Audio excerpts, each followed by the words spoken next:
Welcome to The Standard in Vancouver. I'm Randall Mark. Tonight, the question about who was really behind the events of 9/11 continues to mount. The controversy around the events of 9/11 continues to gather steam. Although immediately dismissed by some, there are legitimate questions that have never quite been answered. Joining me to discuss some of these questions is Richard Gage. He's the founder of Architects and Engineers for 9/11 Truth. Welcome to the show. Thanks. It's great to be here. Got lots of show and tell here. We'll get into that in a little bit. We've got lots of time to really get into the issues. But let's start with this. You're an architect, and how did you first get involved in trying to challenge the traditional idea of what happened at 9/11? How did you first get interested in this? Well, first of all, I've been an architect for 20 years, worked on numerous different types of buildings, including steel-framed, fireproofed buildings. I was on my way to a construction site observation, and I heard on the radio 2 years ago the disturbing conclusions of a rather reluctant 9/11 researcher, David Ray Griffin. Okay. And this started me on a path that I changed my life. Like a religious experience almost. Yeah, I had never heard of an alternate theory to the World Trade Center collapses before.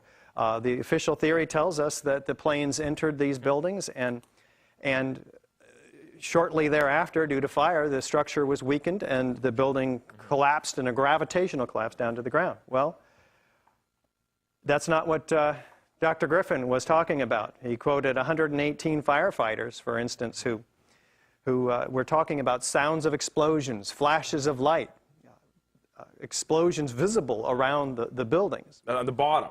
At the top, where the jet plane impacts, okay, at the onset of the destruction of the Twin Towers.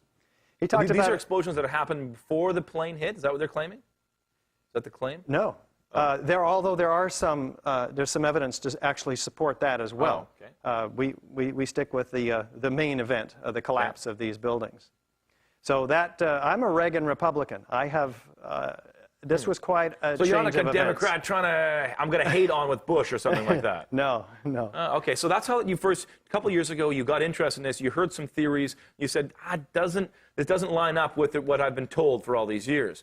Let's step back, and without getting into all the cards yet, but what for you is the most powerful evidence that you said, my goodness, the traditional arguments are not true?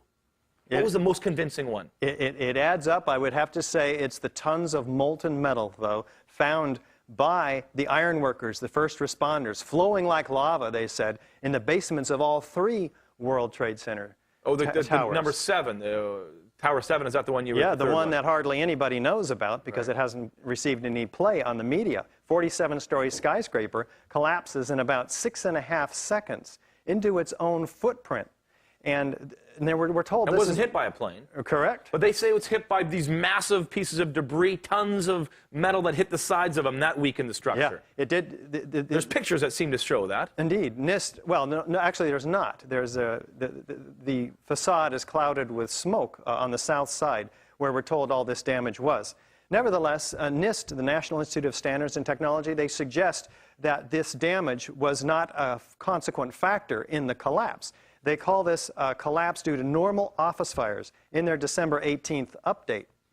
And we had an opportunity to present the evidence that we're going to be talking about today in that meeting. It's now a part of the official record. So this molten metal, that's the problem for you. Why is that a problem? Well, tons of it. Seen by the World Trade Center structural engineer, Leslie Robertson. He says as of 21 days after the attack, molten steel was still flowing.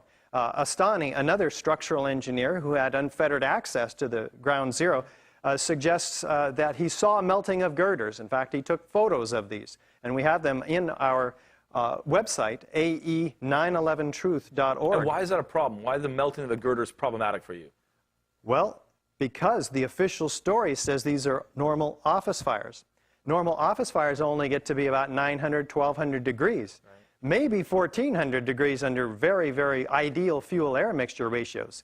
Guess what? Steel doesn't begin to melt until about 2700 degrees, almost 3 times what we anticipate the temperatures of these fires were. That's Fahrenheit, 2700 degrees What about the jet fuel? Fahrenheit. Couldn't it heat up the girders when on impact to be hot enough to melt? The jet fuel is a hydrocarbon. It doesn't burn any hotter than desks, carpeting, chairs, 1400 degrees. It was a spectacular blast. Most of it burned up outside. The rest of it was gone in 10 minutes. So we have fairly normal office fires, as it turns out, in the Twin Towers as well. Now, no office fire has ever brought down a skyscraper because these are steel-framed and fireproofed skyscrapers, ever. And we have over 100 very large, very hot, and long-lasting fires in these steel-frame fireproof skyscrapers. So all of a sudden, the three worst structural failures in modern history occur on one day. And one of them, as you mentioned, wasn't hit by an airplane. So what, I mean, okay, let's stop for a second here. You're claiming, obviously, you're doubting what's going on. You're saying that they can't be hot enough to melt steel. Something else melted it. You're just, asking these questions as an architect.